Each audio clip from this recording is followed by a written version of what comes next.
Chifukwa Chiyani Azibambo amakagona ndi Mahule.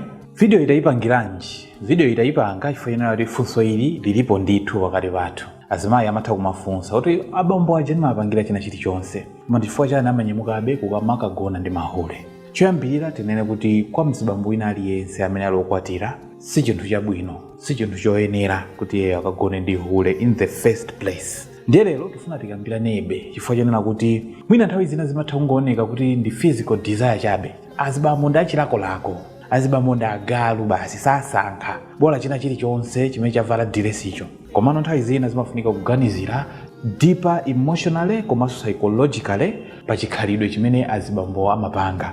Lero ndifuna ndinene zinthu zokwanira 7 zimene zitithandizire kuti tikazidziwa. Mwina ngati tili ndi yankho zimene zitapase azibambo kuti asowe ponamira pomapita kumakagona ndi Hulepo. Komano izozo zitha kutheka pambuyo poti tazidziwa zinthuzi. Chinthu choyambirira chimene chimapangitsa mzibambo kumakagona ndi Hule, number 1, emotional neglect or disconnection. Muzibambo akafira kunena kuti ali emotionally ignored, sakulabadiridwa, sakuganiziridwanso mbanja moja, or ali unappreciated, sakuthokozedwa, sakulemekezedwa pa nyumba paja. Zimenezi zimapangitsa kuti bambo akayang'ane validation kwina kwake. Ndiye amatha kuona ngati kuti ansala yokapeza ku validation iyo ndiye kuti ndi kwa Hule.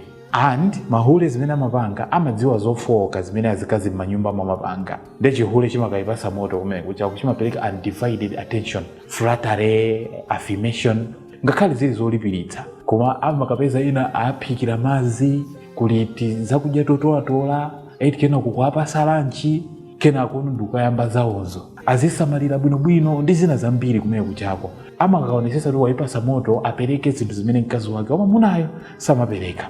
Izi zinthu zimene nthawi zina zimapangitsa mzibambo kuti akagone ndi Hule. And ndikubwerezanso nena kuti sikuti kukagona ndi Hule ndikoyenera olo ndi zinthu zabwino. Komano tikuwakambira ochepa mwa azibambo amene amatha kuwasiya azikazi awo ndi kumapita kwa Mahule.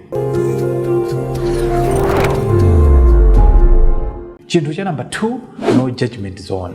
Bambo kupita kwa Hule kuja samakapeza Hule simakampanga judge, simakamuweruza bambo mu chinthu ena iliyonse. Kumene kujako no expectations, palibe chilo chilichonse chimene akupanga expect kwa mwamuna uja, kulibeko kukangana kwina kulikonse, kulibeko emotional baggage, mangawa ena ake ochokera kalekale kumango kumbusa akapita kwa Hule zimene anapanga last time zimakhala zata ulendo uno ndi wanyuwani zibambo chamakazipeza kumene kuja. So zibambo amakafeel more accepted or in control than kunyumba kwake. Amakafira kuti kunotu ndikumene malandiridwe ako bwino kusiyana ndi kunyumba kwanga.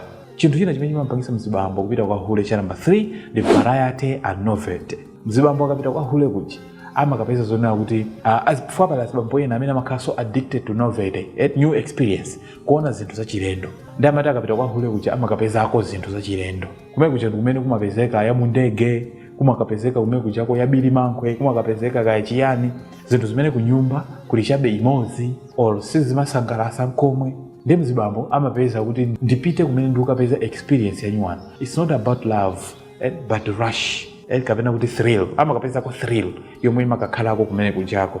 Komanso chinthu china cha number 4 chimene chimapangitsa mzibambo kuti apite kwa Hule ndi chimene chimati sexual dissatisfaction, kusakhutisidwa kwa nkhani za kuchipinda. So if there is a lack of intimacy, frequency or sexual expression, pala azimayi ena amapasa chibalo mwamuna wawo pomana nkhani za kuchipinda, or ena amati akapanga lero kuti azapangenso ndi kuti ndi mwezi wa mawa. Ndi mzibambo akaona kuti sakuzipeza bwinobwino zimene zizi, or mkazi wake samammasukira bwinobwino zimene zizi, amapanga chiganizo kuti bora ndipite kwa Hule and might seek what he is missing somewhere. And somewhere kumeneko kumakhala kwa Hule kuja.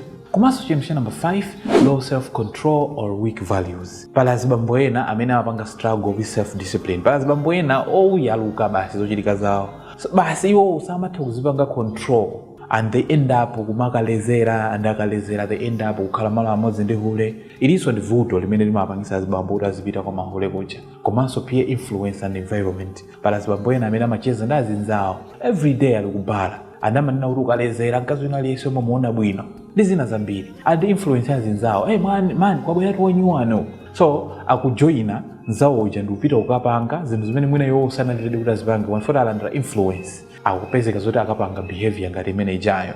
Komanso chinthu chimene chimapangitsa azibambo kumakagona ndi Mahule ndi unresolved trauma or insecurity.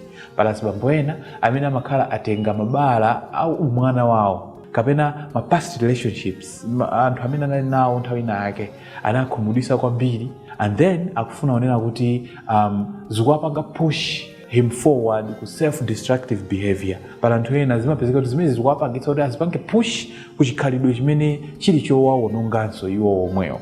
And chimene chinthu chinanso chimene chimapangitsa Azibambo kumapita kwa Mahule. Komanso chinthu cha number 7 chomwe chomalizira ndi accessibility and temptation. Komanso Azibambo ena in some places prostitution is easy to access. M'malo mwina mwake uhulewu ndophweka kwambiri kuupeza.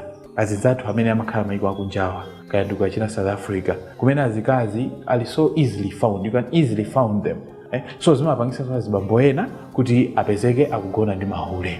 And zimenezi kwambiri mukazionesetsa kwambiri zimakhala kuti vuto ndi mwamuna muno wakeyo, kuti iyeyo ndi munthu amene ali ofowoka pakachitidwe ka zinthu, and banja silimachitika kwa munthu amene ali wa weak, komanso munthu amene amakhala easily tempted to do zinthu zimene zosayenera. Komanso mudziwe kuti khalidwe okhala pamodzi ndi Hule ndi khalidwe umene uli osayenera, ndi khalidwe ophwanya malemba, komanso ndi khalidwe ophwanya umunthu umene munthu akuyenera akhale nawo. Ngati pali zinthu zake zimene mkazi wanu akuperewera, it's better you discuss those things out ndikumphunzitsa mkazi wanuyo kuti azikupangira ninuyo. As simple as that, mutapeza zoti vuto limeneli mwathana nalo. Komanso kwa azimayi amene pali zina zimene zingathe kugwirizana ndi zimene ndanena, you better fix today kuti zikuthandizireni kuti musampase mayesero mwamuna wanu kuti azitha kuyang'ana anthu ena kunjako. If you find this video helpful, please like it and share, and don't forget to follow our page for similar videos. Thank you very much for watching, and see you in the next one.